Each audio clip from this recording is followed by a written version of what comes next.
Dieser Maccabiade. Und bin sehr stolz darauf, freue mich auf das, was hier auf uns zukommt. Es ist die größte jüdische Veranstaltung Europas, 2300 Teilnehmer aus knapp 40, es sind 36 Länder in 19 Sportarten. Was wir heute hier gleich machen werden, ist die Auslosung. Und zwar Begegnungen in den Mannschaftssportarten Basketball, Fußball und Wasserball. Anschließend dann, wenn Sie etwas auf Sie zukommt, die Pressekonferenz der European Maccabi Games 2015 mit Abel Meyer, mit Klaus Böger, mit Annik Rothmann, Sarah Pöwe.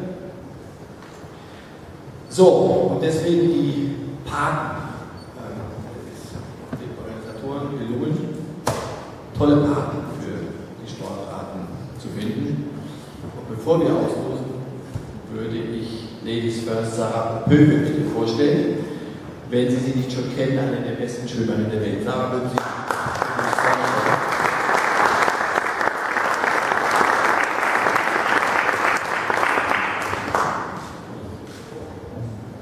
darf ich um das Mikro reden? Sarah Pöwe ist geboren in Südafrika und lebt jetzt in Wuppertal. Ich glaube, das waren Kollegen.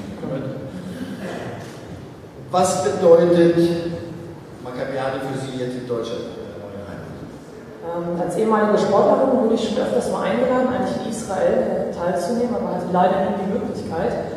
Es war immer so ein schlechtes Zeitfenster für mich, entweder sich für eine WM vorzubereiten und wenn ich mich da auch leistungsmäßig darstellen wollte, wollte ich auch dann auch topfit sein. Und wie gesagt, hatte ich leider nie die Möglichkeit. Jetzt nach Karriereende habe ich die Möglichkeit dabei zu sein. Leider nicht im Becken, aber am Beckenrand kann man so sagen.